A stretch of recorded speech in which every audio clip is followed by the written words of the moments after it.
There is a particular kind of silence that only exists in a house where everyone knows the truth, but no one is allowed to say it. Not the silence of empty rooms or sleeping children. Not the silence of winter mornings before the birds begin. This is something older and heavier.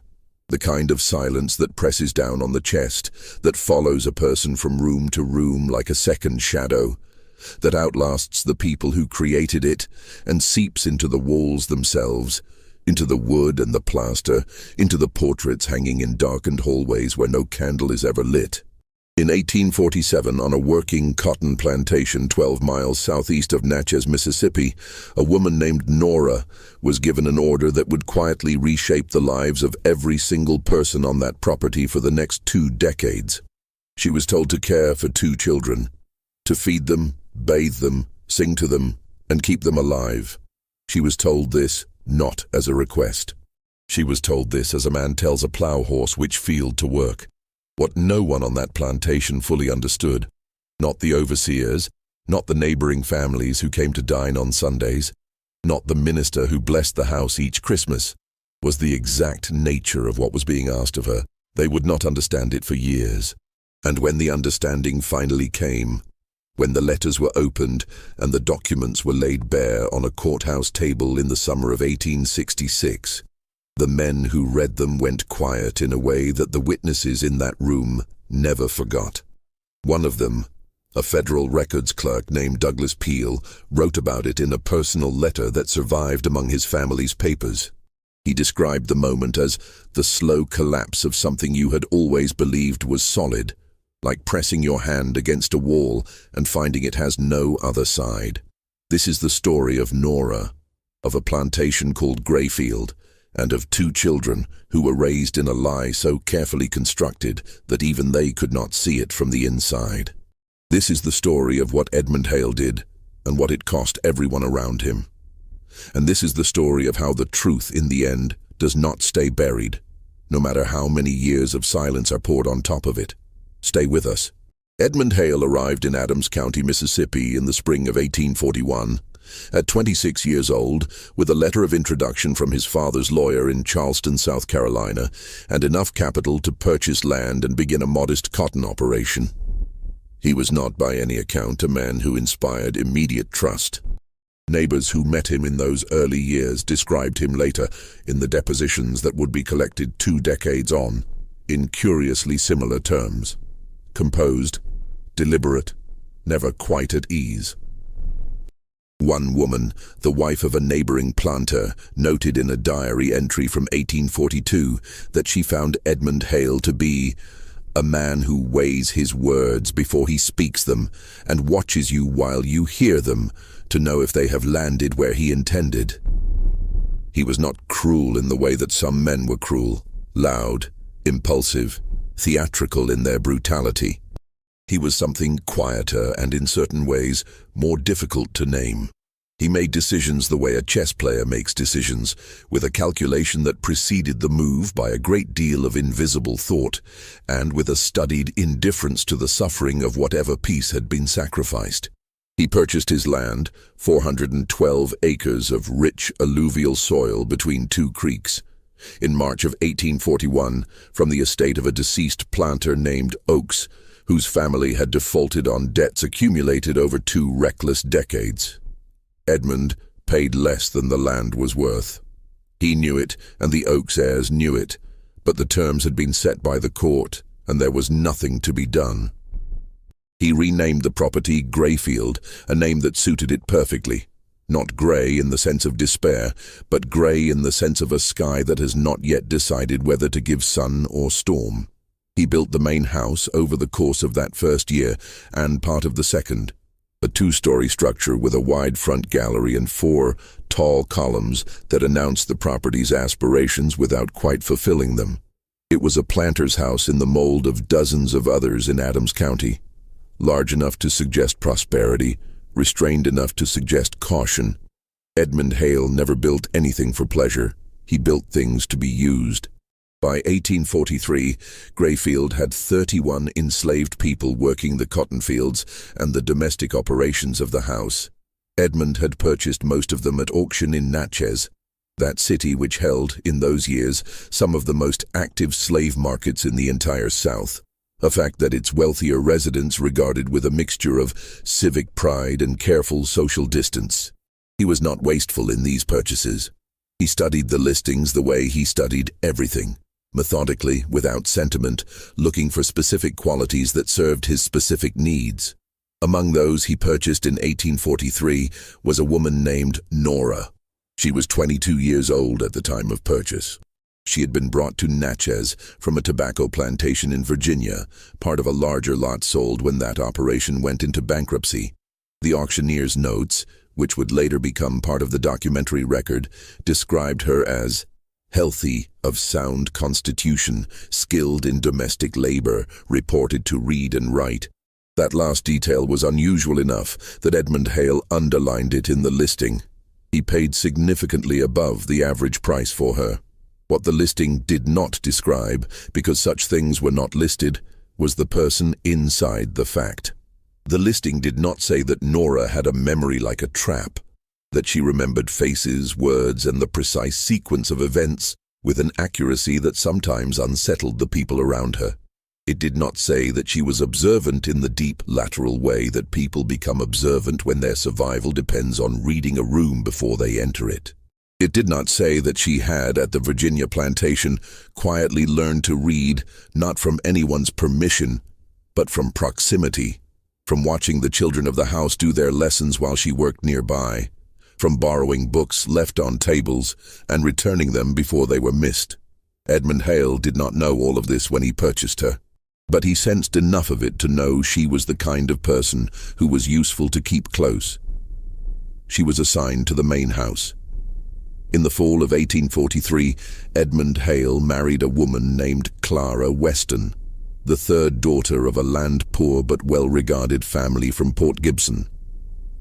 Clara was 20 years old, small-framed, with dark eyes and a quiet manner that the county's social circuit occasionally mistook for shyness, but was, in reality, something more guarded. She had grown up in a house where money was discussed in worried tones behind closed doors, and she had learned, as such children do, to read the emotional weather of a room with considerable skill. She and Edmund were not, in the way that the word is typically used, a love match. The arrangement suited both families, and both parties understood this. Edmund needed a wife of respectable family to anchor his social position in Adams County society. Clara's family needed the financial security that marriage to a rising planter offered. These were not uncommon terms for the time and place. What was perhaps less common was the degree to which both Edmund and Clara understood those terms, with the same clear eyes, and never pretended otherwise. Clara moved into Grayfield in November of 1843. She and Nora met on the day of Clara's arrival. Clara had been brought from the carriage into the main hall, where the household staff had been assembled to receive her. She walked down the line of faces in the way that new mistresses did, briefly, assessingly, with the particular performance of authority that the occasion required. She paused at Nora longer than at the others, not in hostility, in recognition of something she did not yet have words for.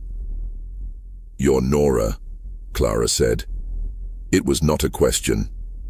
"Yes, ma'am." Clara looked at her for a moment, then moved on.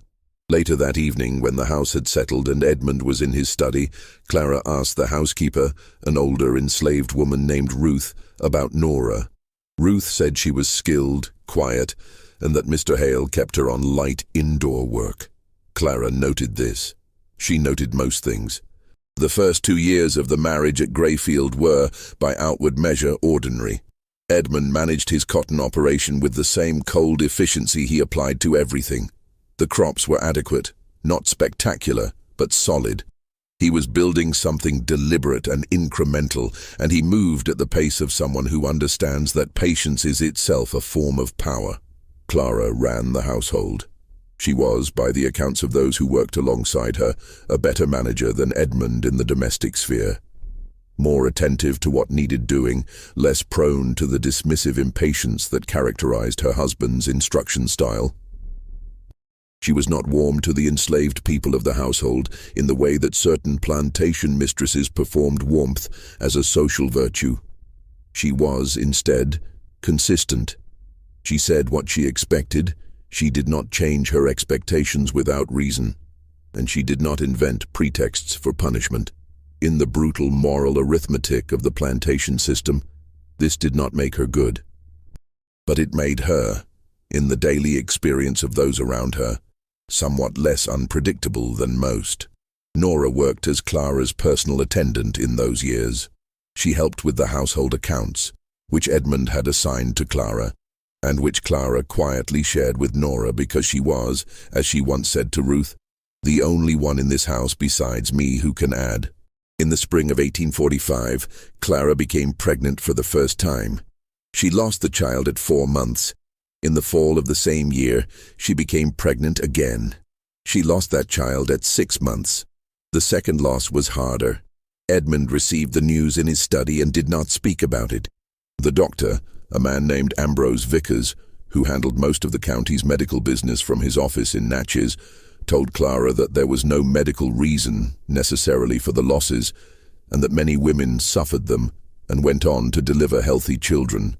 He said this with the practiced cheerfulness of a man who understood that his patient needed hope more than she needed precision, and Clara received it with the polite nodding of a woman who had heard words offered as comfort before and had learned to let them pass through without holding on.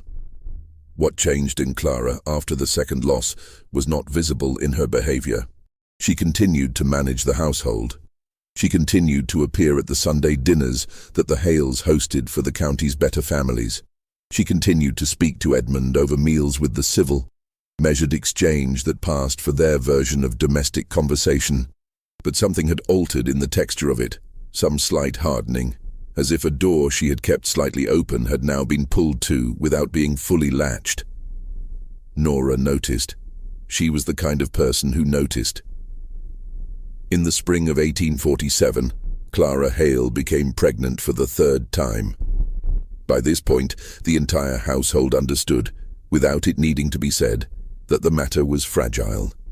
Edmund, who ordinarily gave emotional events the consideration he gave changes in the weather, acknowledging them briefly before returning to more actionable matters, was observed by several people to be unusually attentive during this pregnancy. He reduced Clara's social obligations. He asked Dr. Vickers to make regular visits to the house.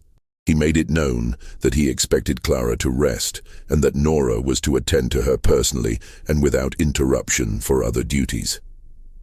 Clara did not ask for this attention. She did not appear to want it, but she accepted the arrangements without comment, in the way that she accepted most things Edmund decided. It was during this period, the late spring and early summer of 1847, that the thing happened, which would not be understood for many years, and which would, when it finally came to be understood, rewrite the history of everything that followed. The facts, as they were later reconstructed, are these. In March of 1847, before Clara's condition was widely known, a woman also came to be with child on the Grayfield plantation. She was 26 years old. Her name was Nora. There is no record of how this happened that comes from Nora's own words. There is no account she gave that survived, if she gave one at all. What exists is documentary evidence, assembled long after the fact, that speaks in the indirect language of records. A ledger entry noting changes to her work assignment in April of 1847.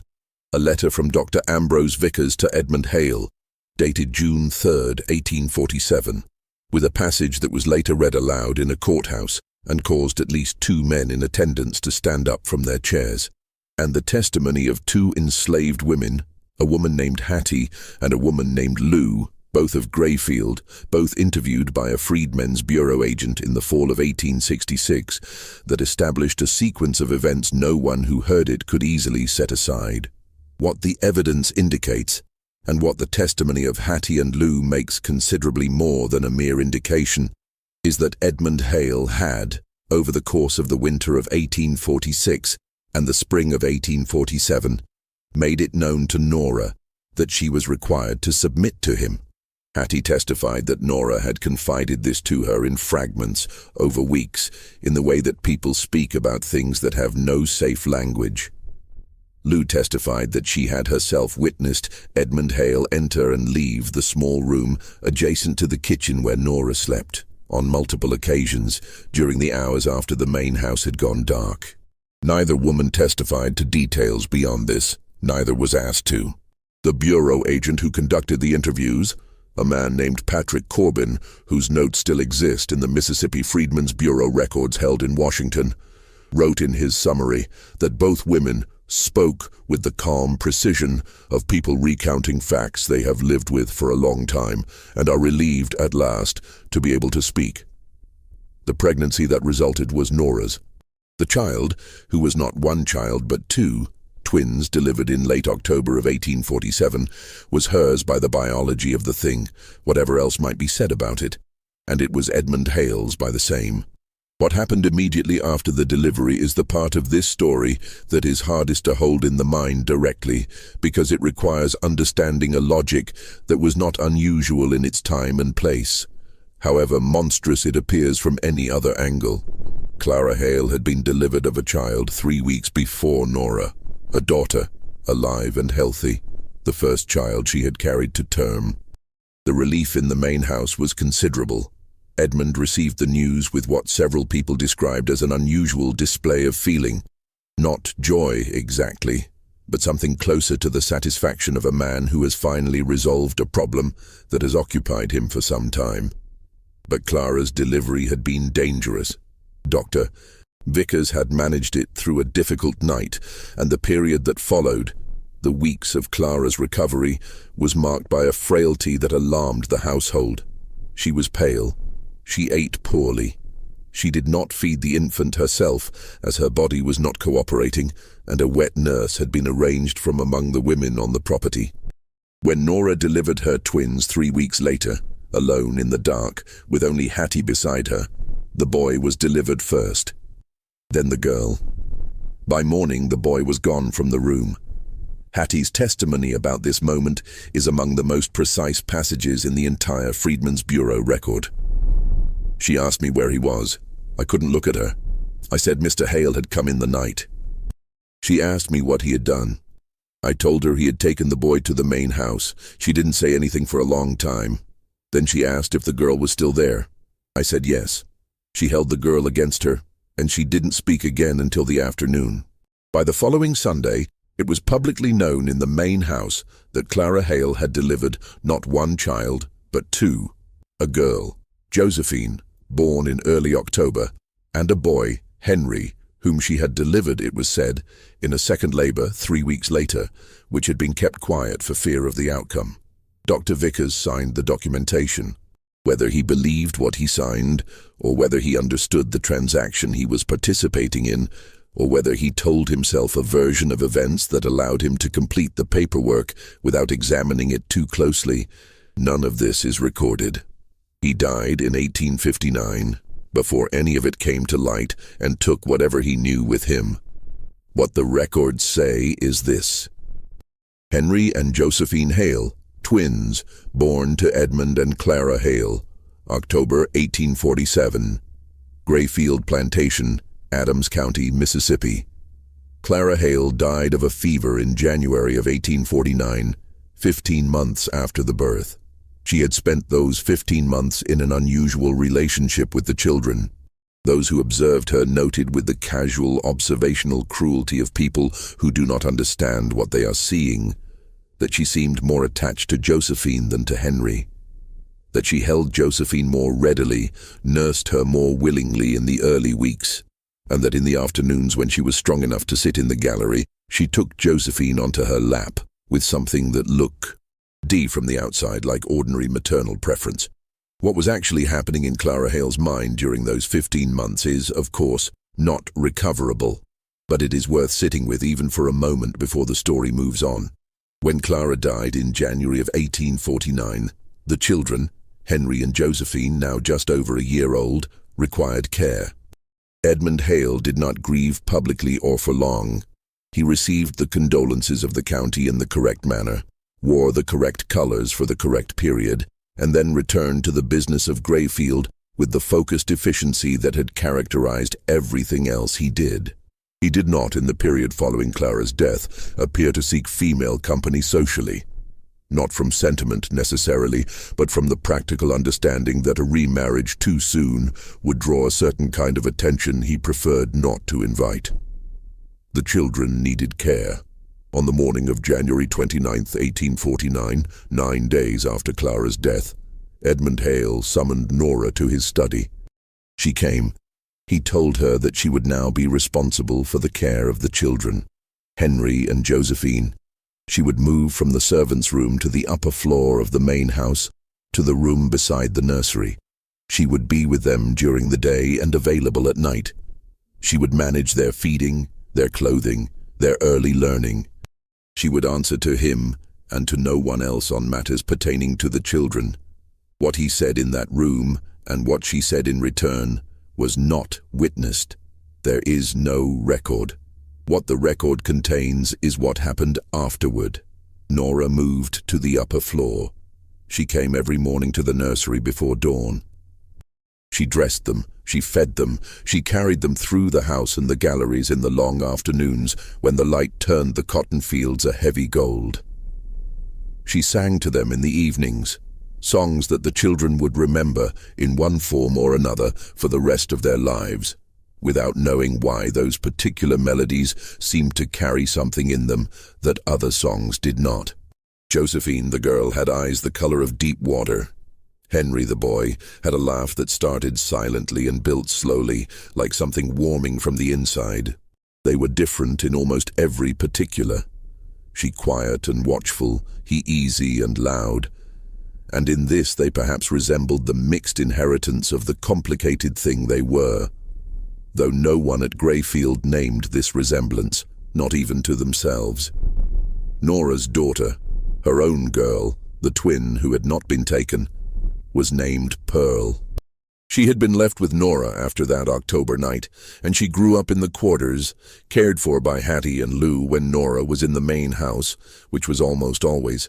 Pearl was not allowed in the main house. Edmund made no formal announcement of this rule. It was simply understood in the way that the rules of Greyfield were generally understood, not spoken, but as absolutely present as the walls of the building itself.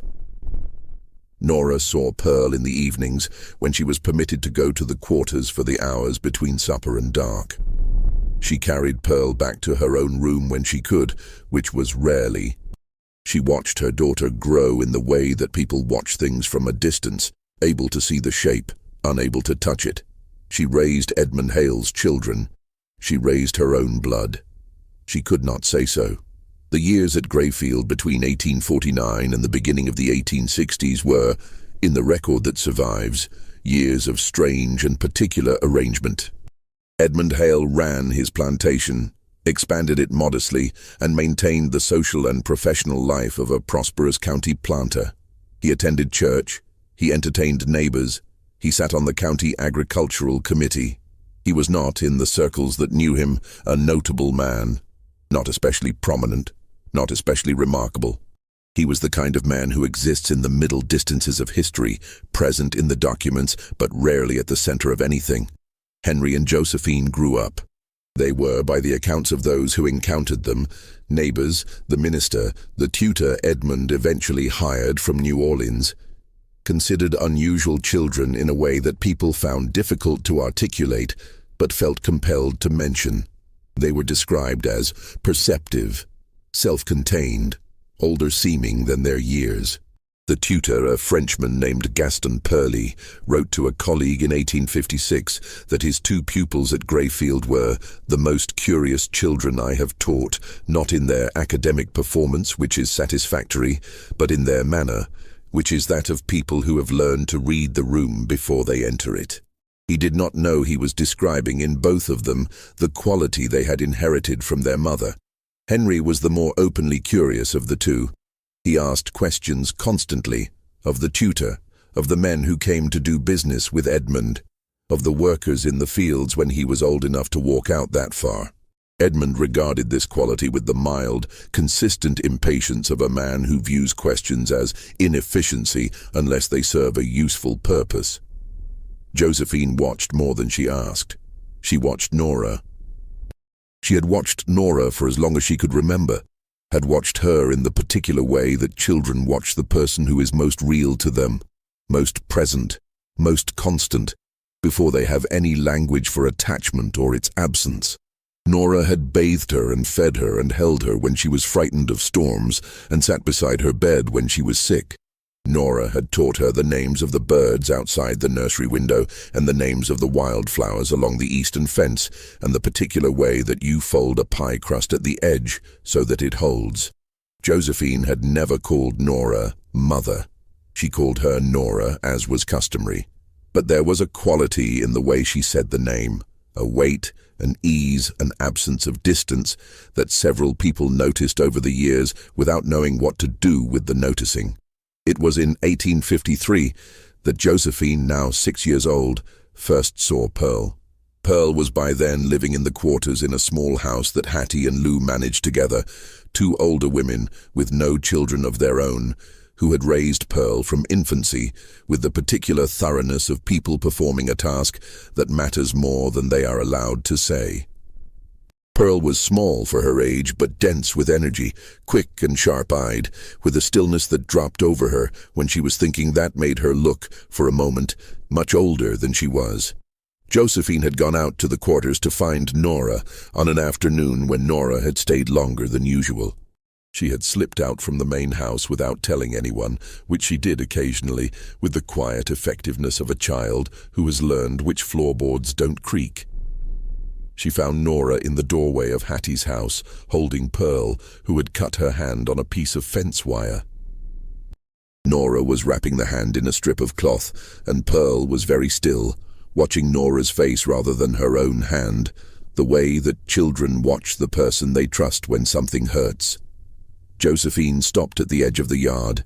She looked at Pearl for a long time. Then she looked at Nora. Nora saw her. Something moved across Nora's face.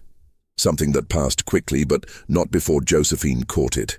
Josephine was 6 years old and had been watching Nora's face for all of her 6 years, and she caught it the way you catch a sound that was not supposed to carry. "Who is she?" Josephine asked. "Her name is Pearl," Nora said. "She got hurt. I'm fixing it." "Does she belong to this place?" "Yes." Josephine looked at Pearl again. Pearl looked back at her with the direct, unsentimental gaze of a child who has learned early that the world requires looking at straight. "She looks like you," Josephine said. Nora did not answer. That evening, Josephine told Henry about Pearl. Henry asked questions. How old was she? Where did she live? Who were her parents? Josephine said she didn't know. Henry said they should find out. Josephine said nothing. She was 6 years old, but she had already, in some way she could not name, begun to understand that there were things at Greyfield that answered to a different set of rules than the ones she'd been told. The 1850s moved forward with the slow gravity that decade had in the American South, a decade of extraordinary material prosperity for men like Edmund Hale, built on a system that was, in the larger world, increasingly contested. Edmund was aware of the political situation. He read the newspapers. He attended the political meetings in Natchez, where men who owned the land and the labor that worked it debated with considerable heat what was owed to them and what forces intended to take it away.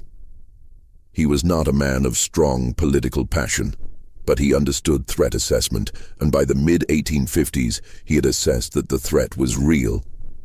He made a series of practical arrangements. He moved more of his capital into land rather than notes. He kept his labor force stable and did not add significantly to it. He maintained Greyfield's cotton operation as a closed, self-sufficient system as much as possible, reducing his dependency on the supply chains that passed through the more politically volatile markets of New Orleans. He also, in 1855, sent Henry away to school. The school was in Nashville, a respectable institution that produced graduates who entered law, medicine, or plantation management. Edmund told Henry that a planter's son needed education and that Nashville offered what Mississippi could not yet. Henry was 8 years old. He did not protest openly. He had learned, as children of composed and cold men sometimes do, that protest was a form of energy best invested elsewhere. The night before Henry left, he came to find Nora in the kitchen. She was banking the fire for the night, the kind of low, automatic task that the hands do while the mind is somewhere else entirely. Henry sat on the stool by the back door and watched her. He was 8 years old, already tall for his age, with a serious face that got more serious when he was feeling something he didn't know how to say. "Will you remember what I look like?" he asked her. Nora set down the iron poker and turned around. "I'll remember," she said. "You sure?" "I have not forgotten a single face in my life," she said. "Not one." Henry nodded. He seemed to want to say something else but didn't, and after a moment he got up and went back inside. Nora stood in the kitchen for a long time after that. With Henry gone, the dynamic of the main house at Grayfield shifted. Edmund was more present, which did not make the house feel less lonely. It made it feel a different kind of lonely. The way a large room with one person in it is lonelier than an empty room, because the emptiness has been named.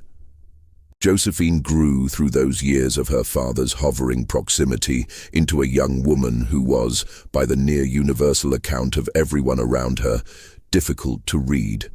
She was not cold. She was not unkind.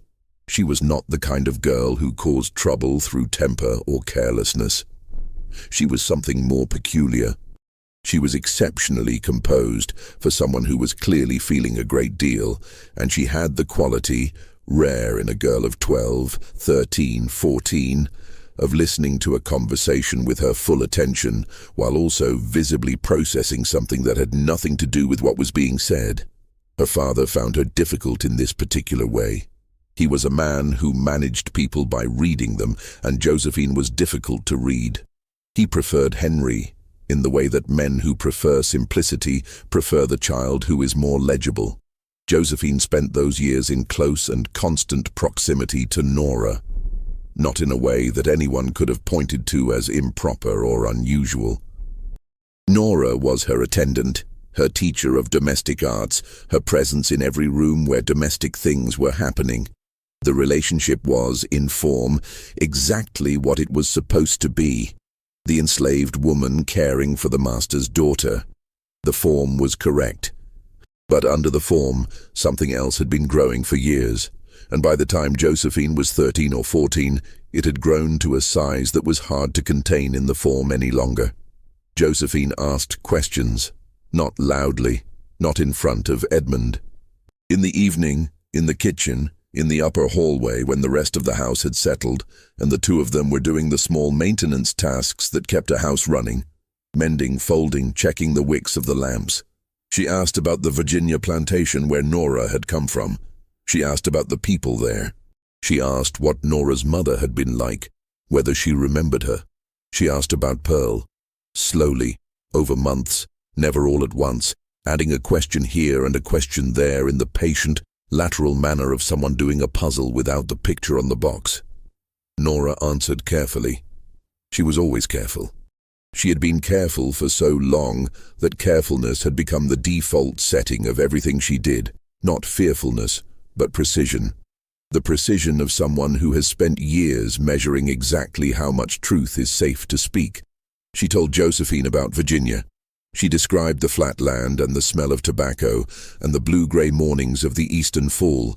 She spoke about her mother with a gravity that Josephine understood, even then, meant more than words. She said that her mother had been a woman who noticed things, that she had a memory for faces and names and the exact sequence of events, that she had passed this quality on. To whom she did not say. Josephine held this. In the summer of 1858, when Josephine was 11 and Pearl was 10, though they did not know they were almost exactly the same age, because Pearl's birth had not been entered in any record accessible to the children of the main house. Josephine came to the quarters again. She came deliberately this time. She had waited for an afternoon when Edmund was in Natchez, which he visited every 2 weeks for business. She told the housekeeper she was going to walk the eastern fence line, which she sometimes did, and she walked instead to the quarters. Pearl was sitting in the yard of Hattie's house, sorting dried beans into a bowl. She looked up when Josephine came around the corner, and she did not startle. She simply looked in the way she always looked, with the direct, unafraid eyes that had struck Josephine the first time she saw them. Josephine sat down in the yard without being invited. "I'm Josephine," she said. "I know who you are," Pearl said. "What do you know about me? I know you live in the main house. I know your name. I know Nora takes care of you." Josephine looked at her. "Nora takes care of you too." Pearl set the bowl of beans down slowly. "She's not supposed to tell anyone that." "She didn't tell me. I figured it out." Pearl looked at her for a long time. Then she picked up the beans again and went on sorting. "What else did you figure out?" Pearl asked. Josephine did not answer immediately. She watched Pearl's hands, small and deft and quick, moving through the beans, pulling the soft ones out and setting them aside. "I don't know yet," Josephine said finally. "That's why I came. If you're already feeling that this story is pulling you somewhere you can't quite see yet, you're right. What we're about to reach is the part that took 20 years to surface. Stay with us." Henry Hale came back from Nashville in 1859, 18 years old, educated in the ways that Southern schools in that period educated their students. In law, in the management of agricultural enterprise, and in the political philosophies of a region that felt increasingly under siege from the outside. He was not, however, what the school had expected to produce. He had come home different in a way that Edmund noticed immediately and regarded with the focused, controlled concern of a man who sees a variable that he had not planned for. Henry asked questions he had not asked before or had asked more gently. He asked about the management of the labor force with a specificity that was unusual, not in the plantation management sense, not asking about efficiency and production, but asking about individuals, names, histories, where people had come from. Edmund told him to talk to the overseer, a man named Doss, who kept the labor records. Henry talked to Doss, and then he talked to Ruth, who was by then the oldest person on Grayfield and had been there since before Edmund purchased the property. And then, quietly, he talked to Nora. What passed between Henry and Nora in those conversations of the fall and winter of 1859 is not directly recorded. There are fragments in Henry's later correspondence, in the testimony collected in 1866, in a journal that Henry began keeping that year, whose pages survived in incomplete form. The fragments suggest a series of conversations that moved slowly, over weeks, from the general to the specific, and that arrived, finally, somewhere that neither of them had announced as the destination, but that both of them, perhaps, had understood was where they were going. Henry was 18. He had grown up at some remove from Grayfield, at a school in Tennessee, where the conversations he was exposed to were broader in range than those available in Adams County, Mississippi. He had heard things. He had read things. He had, in the particular way of young people who are good at thinking and have been given time to think, arrived at a set of questions about his own life that he did not yet know how to address directly. The question he could not stop returning to was, why did Nora look at him the way she did? It was not a sentiment he could name precisely. It was not accusation. It was not resentment. It was not even the tenderness of genuine maternal feeling expressed freely, which he had seen in the way some mothers looked at their children. It was something more pressed, more compressed, like a feeling that had been folded in on itself so many times that it had become very small and very dense. And what you saw of it was only the shape of something whose size you couldn't measure. He began to pay attention to details he had spent his childhood not paying attention to, in the way that children of comfortable houses do not pay attention to the furniture. It is simply there, part of the given reality of the place. He paid attention to Pearl. Pearl was 11 that fall, living in the quarters, sharp and self-contained. Henry had known she existed. He had known all the people on Grayfield by name because he was the kind of person who learned names. But he had not looked at her closely until that fall. When he looked at her closely, he felt something shift in his chest that he could not explain. He wrote about it in his journal in a single, oblique sentence that has been preserved. There is a girl in the quarters named Pearl whose face I find I cannot stop thinking about, not from any sentiment of that kind, but from the feeling that I am looking at something I have seen before in a different place. He did not write what came next, or if he did, those pages are gone. By 1860, the political situation in Mississippi was consuming the attention of every man with anything to lose, and Edmund Hale's attention was as consumed as anyone's. The presidential election of November 1860 produced the result that the South's more extreme voices had been predicting and half-engineering for years. By December, South Carolina had declared itself out of the Union. By January 1861, Mississippi followed. Edmund Hale attended the state convention. He was not a delegate, but he was present in Jackson when the Ordinance of Secession was signed. Among the crowd of planters and merchants and lawyers who had gathered to witness what they understood as either the beginning of a righteous struggle or the beginning of a catastrophic mistake, depending on which corner of the room they stood in. Edmund was in the corner that understood it as a catastrophic mistake, not on moral grounds, but on practical ones. He wrote a letter to his brother in Charleston that January, which survives, in which he said, "I have never believed that what is right is always what is wise, but in this instance I find that neither condition has been satisfied.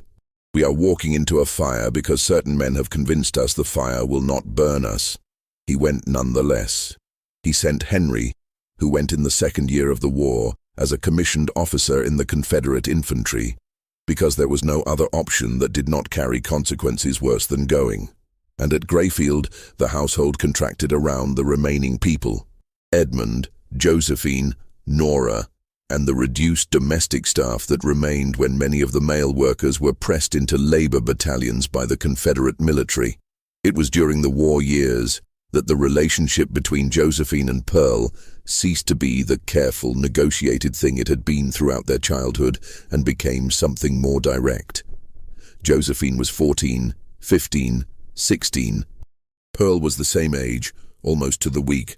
They had grown up 200 yards apart, one in the main house and one in the quarters, and the invisible wall between those 200 yards, the wall made not of wood or brick, but of everything the plantation system was built on, had been the primary organizing fact of their existence. The war changed the architecture of daily life at Grayfield in ways that the abstract political categories of the conflict could not fully capture. With Edmund spending more time in Natchez on business and correspondence, with the overseer gone to the war, with the daily operations of the property shifting under the weight of changed circumstances, the strict maintenance of every boundary became harder to sustain with its previous rigor. Pearl began to come into the kitchen of the main house, not because she was invited, because she came, and Nora, who was the person there to see her come, did not send her away. It is important here to pause and consider Nora, not as she appears in the records, as a name in an auction listing, a presence in other people's accounts, a figure whose significance is measured by what was done to her and what she carried as a result, but as a person who spent 19 years navigating a reality that required from her a quality of endurance that most people never have to discover whether they possess. She had come to Grayfield at 22. She was now in her early 40s, and she had spent every one of those years inside the specific and terrible knowledge of what had happened to her, and of what she was doing every day in the nursery, and then in the hallways, and then at the kitchen table, and of what it meant, and of what she could not say. She had raised 2 children she could not name as hers. One of them she had been with every day. She had watched Josephine become the person Josephine had become.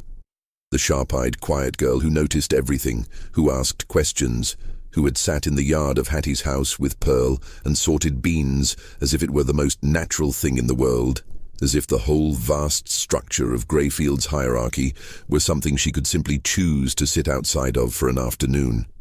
And Nora had watched Pearl grow in the quarters, watched her from that terrible middle distance, the close far away that is worse than absence because it contains everything. Absence contains plus the added weight of presence, of nearness, of being able to see and touch, and not be able to name why you are touching. She had made her choices inside an environment that did not acknowledge that she had choices. She had decided, somewhere in those first long years, that what she could give her children, both of them in their very different ways, was exactly what her mother had given her: the quality of attention, the ability to see clearly, the capacity to read the room. She had given them this not through speech but through example, the way all the most durable things are transmitted. She had watched Henry grow into a young man who asked the right questions, and she had watched Josephine grow into a young woman who already suspected some of the answers. And she had watched Pearl grow into a girl with iron in her spine and clear eyes, and the particular quality of patience that is not passive but accumulated, patience as a form of preparation. What she had not given any of them, because she could not, was the simple fact of herself.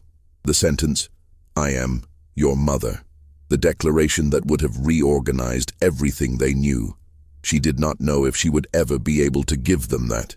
She did not know what the world would look like by the time it was safe to say it, or if safe was even a category that applied. She waited. In the spring of 1863, with the war entering its most brutal phase and the Union Army advancing through the Mississippi River corridor, Edmund Hale made a decision that revealed something about the nature of the man that the ordinary business of peacetime had kept partially concealed. He decided to move. Not to leave Mississippi permanently. He was not ready to believe the situation was that irreversible, but to move certain things, documents primarily, his ledgers, his land records, the deed papers, and the correspondence with his lawyers, and the financial instruments that represented what he had built over 20 years.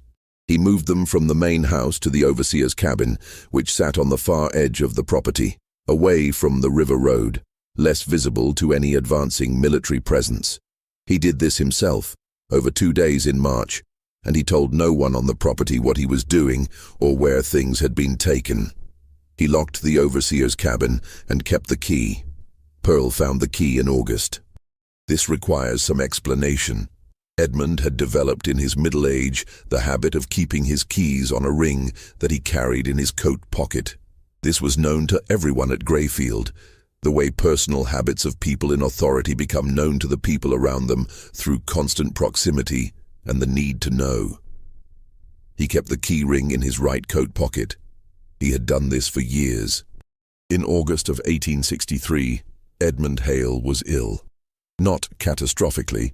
He was 50 years old and had been pushing himself hard through the stress of the war years, and his body had registered a protest in the form of a fever that confined him to his room for 9 days. During those 9 days, he was in his bed. His coat was on the chair. The coat was in the room, which Nora entered twice a day to bring food, change linens, and manage the sick room. She did not take the key. She would not have taken the key. But on the 5th day of Edmund's illness, when she came to collect the breakfast tray, she found the key ring on the floor beside the chair. Fallen, probably, when the coat had slid. She picked it up.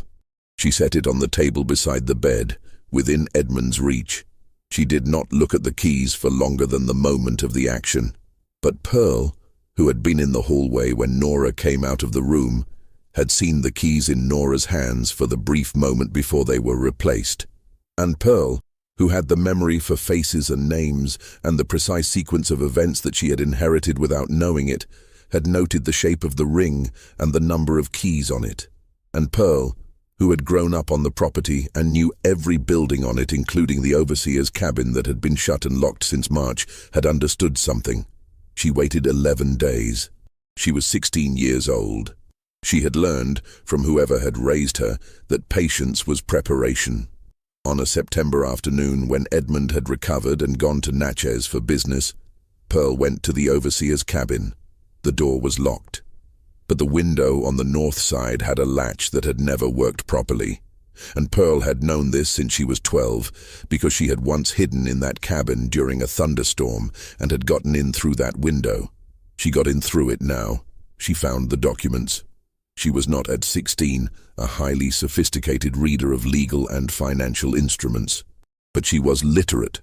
Nora had taught her, in the same sideways, careful, invisible way that Nora had learned, passing knowledge in fragments and in quiet, and she could read well enough to understand that what she was holding was significant.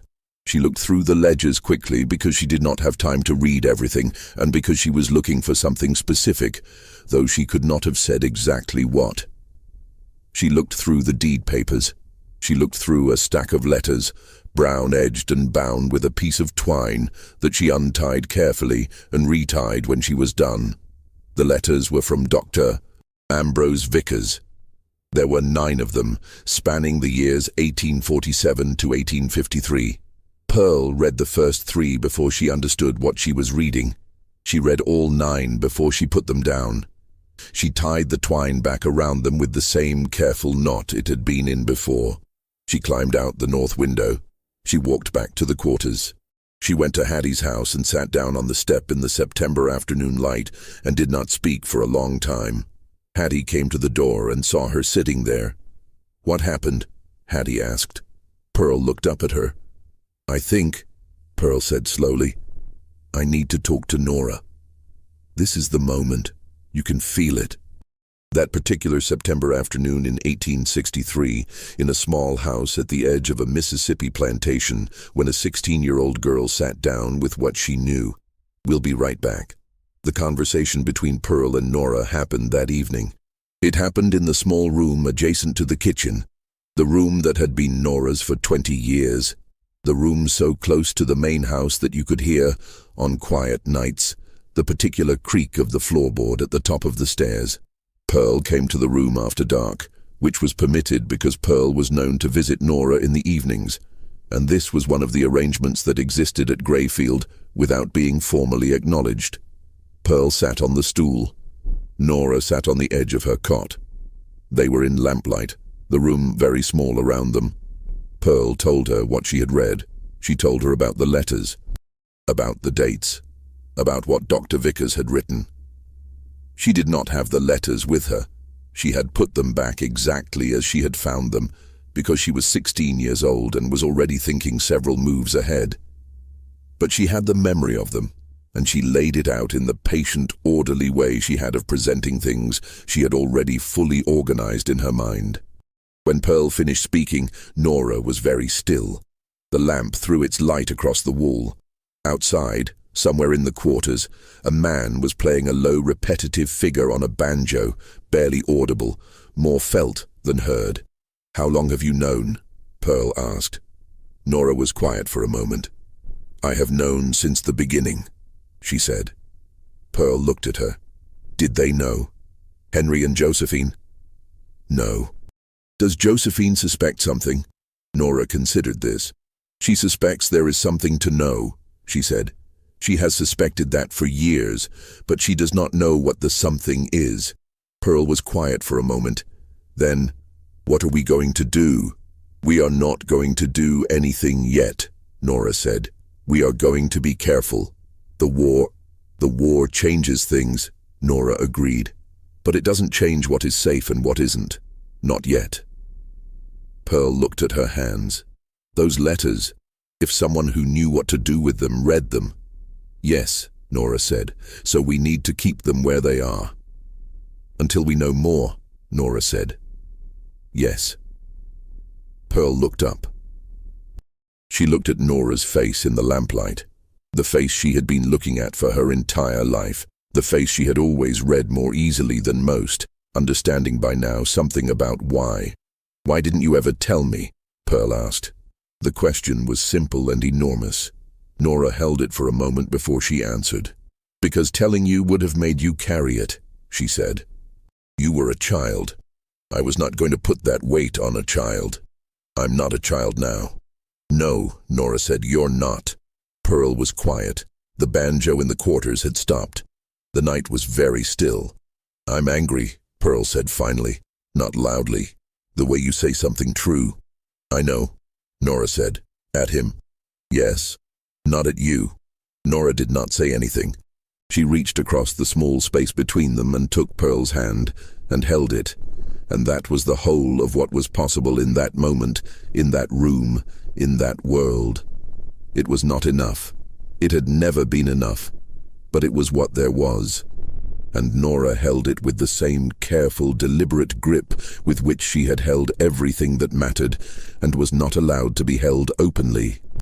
Henry Hale came home from the war in the spring of 1865. He came home changed in the way that men come home from wars that lasted 4 years and ended in defeat, carrying something inside him that had no name in ordinary conversation, that appeared in the set of his jaw and the deliberateness of his movements and the particular quality of his silences, which had always been thoughtful and were now something more than that. He was 24 years old. He had been at Shiloh. He had been at Vicksburg. He had been at the fall of Atlanta and the subsequent retreat through Georgia in the winter of 1864. And he had done all of this as a junior officer in an army that was, by 1864, fighting a war it could not win against a clock that was running down. He arrived at Grayfield on a Thursday morning in April, 2 weeks after Appomattox. Edmund was on the gallery when Henry came up the road.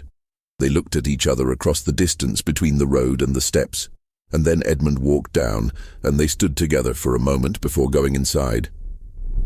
Henry found Nora in the kitchen.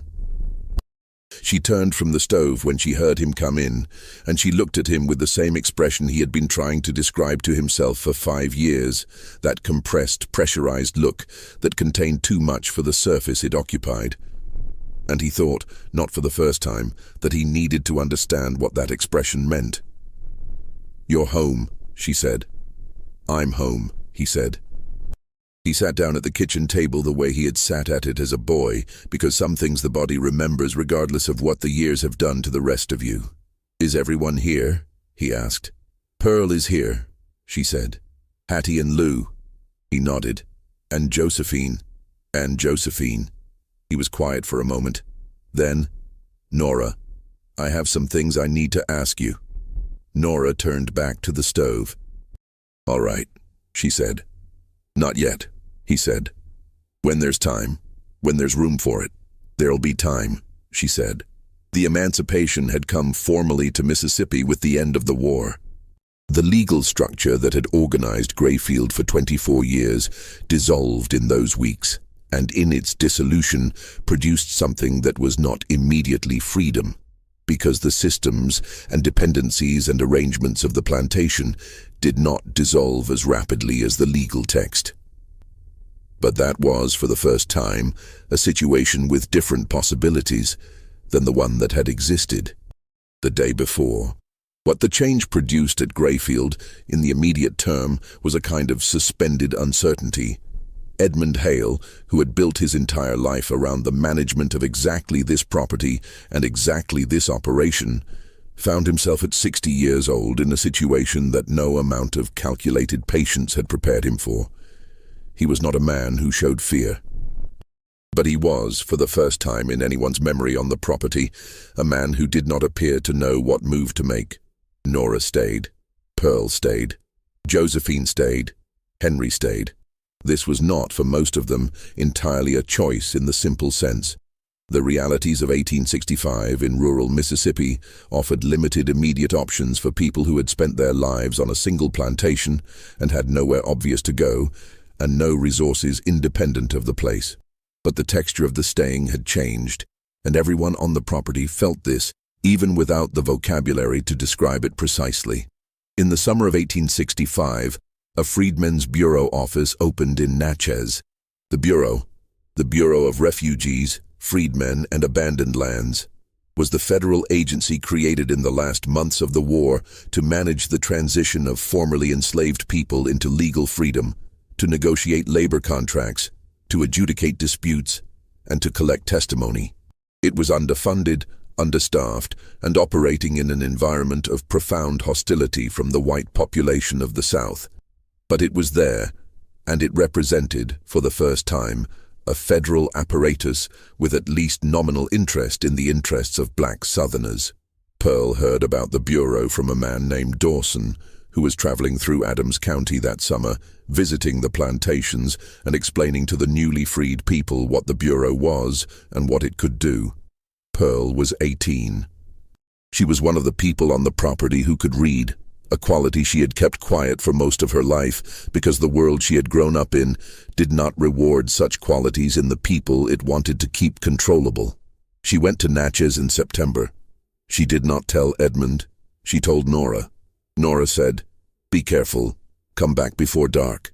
Pearl went with Hattie's son, a man named Deacon, who was 20 and had been freed from a neighboring plantation and was navigating the same strange new geography of formal freedom in an environment that had not yet decided whether to accept it. At the Bureau office, she met the agent named Patrick Corbin. She told him what she knew. She did not tell him everything, not yet, not in that first meeting.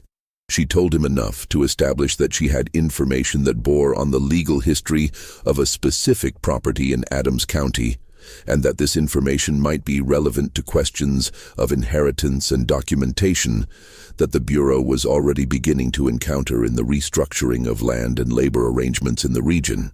Corbin was a man of about 35, from Vermont, with the careful, deliberate manner of someone who had been trained as a lawyer before the war, and had taken this posting because he believed the work mattered. He listened to Pearl with full attention. He asked her to come back. She came back 4 times over the next 6 months, each time with more detail, building toward the full account. Hattie and Lou gave their testimony in January 1866. Deacon helped arrange other interviews, and Henry, who had by this point had several of those conversations with Nora that they had both been approaching since his return, gave his own account in the spring of 1866. Henry's account is the most extraordinary document in the record. Not because it is the most detailed, Hattie and Lou are more specific, and Pearl is the most organized, but because of who is giving it, and what it cost him, and what it means. He sat in Patrick Corbin's office in Natchez on a Tuesday morning in April 1866, and he told the truth about what he had come to understand about his own life. He said, "I believe that the woman named Nora, who was enslaved at the Grayfield plantation owned by my father, Edmund Hale, is my mother, and Pearl's, and that Josephine's mother is the same." He said, "I believe that what was represented to the county, and to Clara Hale, and to the 2 of us for all of our lives, was a fabrication, and that the documents in the overseer's cabin at Grayfield, which I have now examined with my own eyes, support this." Corbin wrote this down in his precise, careful hand. "How long have you known this?" he asked Henry. Henry was quiet for a moment. "I've suspected it," he said, "since I was 18. I think I've known it, in the way of knowing things you can't say, since I was a child." The summer of 1866 produced the confrontation that the preceding 20 years had been building toward, slowly, incrementally, in the way that things build when the pressure has nowhere to go, but continues to accumulate. Edmund Hale was summoned to the Natchez courthouse in June of 1866. The Freedmen's Bureau did not have criminal jurisdiction over the events in question.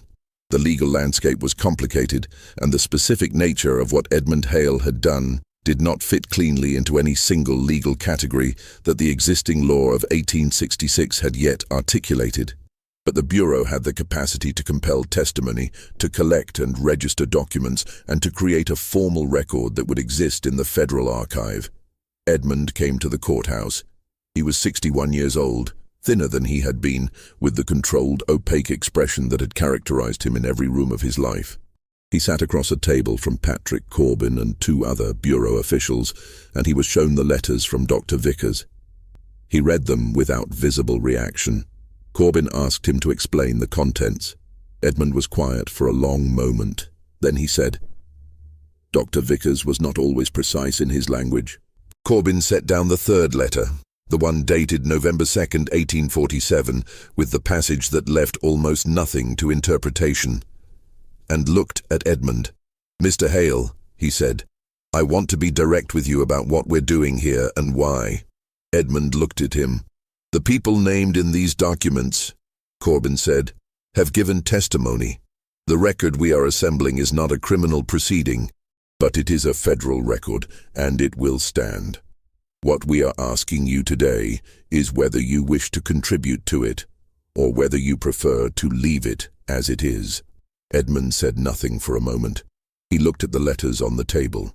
He had kept those letters for 19 years in a locked cabin on his property, and it must have occurred to him in that moment, as it must have occurred to him when Pearl found the window, that keeping a thing is not the same as securing it. That a thing locked in a cabin is still a thing in the world, still a thing that can be reached. He said, "I would like to speak to a lawyer." He was entitled to do this, and he was allowed to do this, and the session concluded. Edmund Hale died in January of 1867, before any further legal action was taken. He died at Greyfield, in the room where he had slept for 26 years, with the controlled quietness that had characterized everything else about him. He left no confession. He left no letter of explanation to his children. He left a will that divided the property between Henry and Josephine in equal shares. He left nothing to Pearl. This omission would itself become part of the record. In the fall of 1866, after the courthouse and before Edmund's death, Nora gave her testimony to Patrick Corbin. She came to Natchez alone. She arrived at the bureau office on a Tuesday morning in October. The same kind of morning it had been in October of 1847, the same quality of light over the river, the same particular smell of the Mississippi autumn, which is not a sad smell exactly, but is a heavy one, layered with the residue of seasons. She sat in the chair across from Corbin's desk, and she folded her hands in her lap, and she looked at him with the calm, measuring attention she had always had, and that 19 years of practice had made almost perfect. She spoke for 3 hours. She told him about Virginia and the tobacco plantation and the auction in Natchez and the first year at Greyfield. She told him about the winter of 1846 and the spring of 1847 with a precision that was painful, and that she delivered without flinching, because she had made a decision, somewhere in the long years, that when the time came to speak it, she would speak it fully. She told him about October 1847, about the delivery and the night that followed, about the morning when Henry was gone from the room. She told him about Pearl. She told him about the 19 years. Corbin wrote everything down. He was a careful man, and he was a good one, and he had been in this chair for a year, hearing testimony from people who had experienced things that the ordinary moral vocabulary of his upbringing had not prepared him to receive.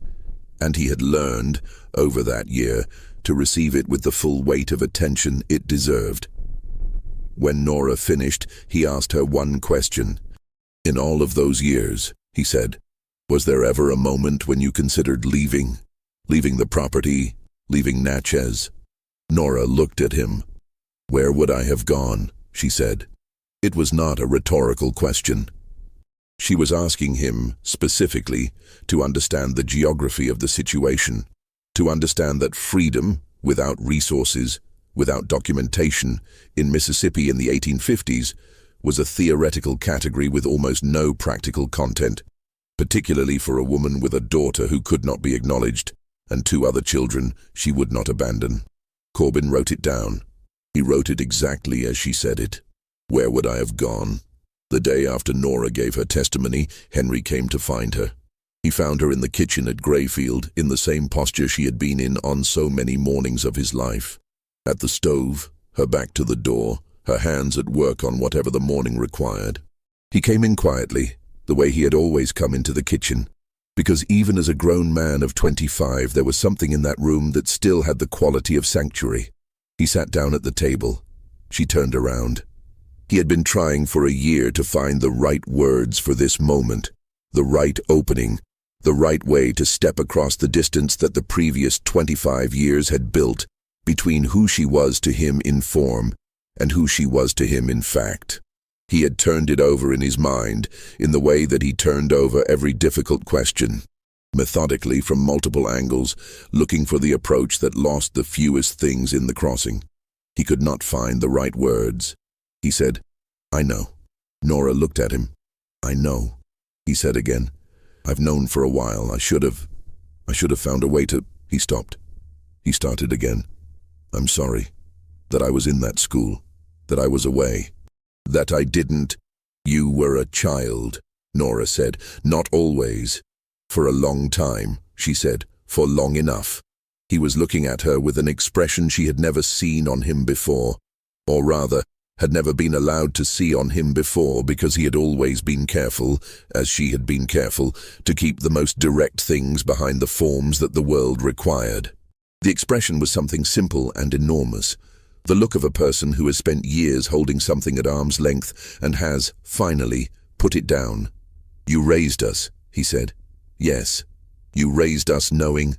Yes. He was quiet. Every day, he said. Every day, she confirmed. The kitchen was very still.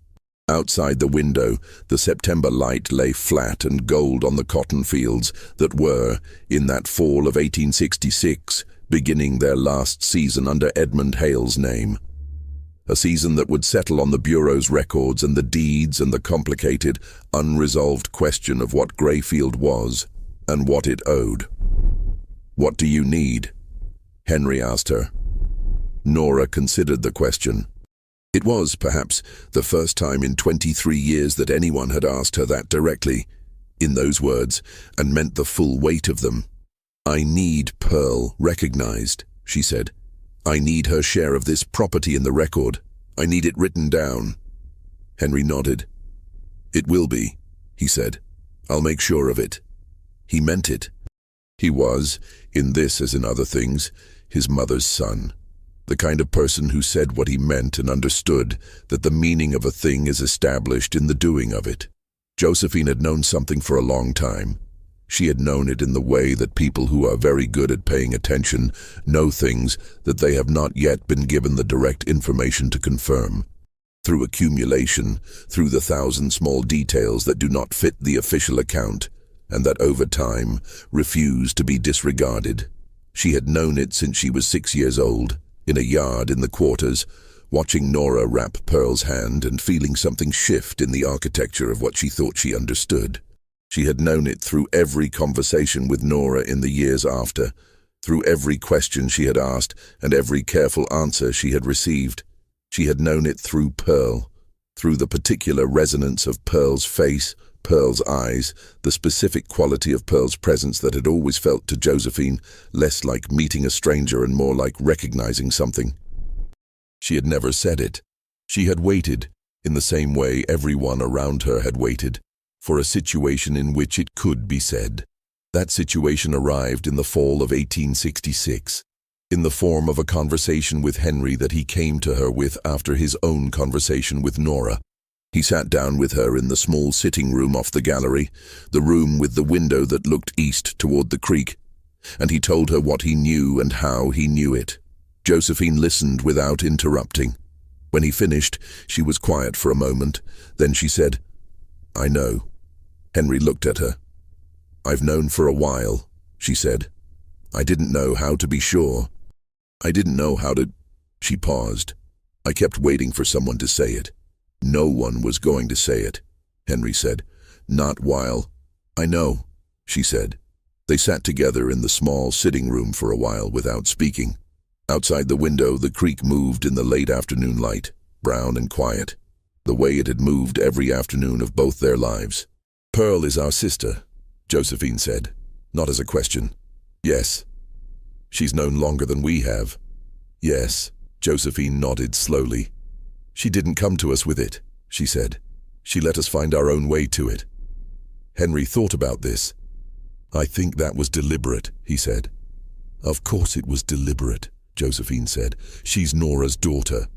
The formal recognition of Pearl's claims on the Greyfield property was achieved after considerable difficulty and over the course of several years, through a combination of the Freedmen's Bureau record, Henry's direct legal advocacy with his own lawyer in Natchez, and the evidentiary weight of the vicar's letters, which were entered into the Federal Archive in the fall of 1866 and became part of a body of documentation that outlasted everyone involved in creating it. It was not clean. It was not straightforward. The legal landscape of Reconstruction, Mississippi was not a friendly environment for such claims, and the specific nature of the documentation, a collection of a dead doctor's letters and the testimony of formerly enslaved women, was not the kind of evidence that moved easily through the courts of that place and time. But the record existed. The record said what it said. And Henry, who had inherited his mother's quality of patient precision in the pursuit of a thing that mattered, did not stop. Patrick Corbin left Mississippi in 1868 when the Freedmen's Bureau began its long decline under the withdrawal of federal support. He returned to Vermont and resumed the practice of law. He carried his case files with him, along with the personal letter he wrote to his brother that fall, the letter that was later found among his family's papers, the one that used the image of pressing your hand against a wall and finding it has no other side. He also carried the memory of Nora's face in his office on that October Tuesday in 1866, and the 3 hours of testimony she had given, and the final question he had asked, and the answer she had returned. He wrote about it in that letter. He wrote, "I have taken testimony from many people in this work, from many people in difficult circumstances, and I have learned to listen with a certain professional distance that protects one from being entirely undone. But this woman, this particular woman, put me to the full test of that protection, not through drama, not through expressed anguish, through exactness. She told me exactly what had happened, in the exact sequence, with the exact weight of each detail, and she did not deviate from the facts to make them more bearable or more terrible. She trusted me with the facts as they were. That is a form of courage I had not encountered before and have not encountered since." He kept the copy of her testimony in his files until his death in 1903. His daughter donated his papers to a Vermont Historical Society in 1908. They have been there since. Nora remained at Grayfield.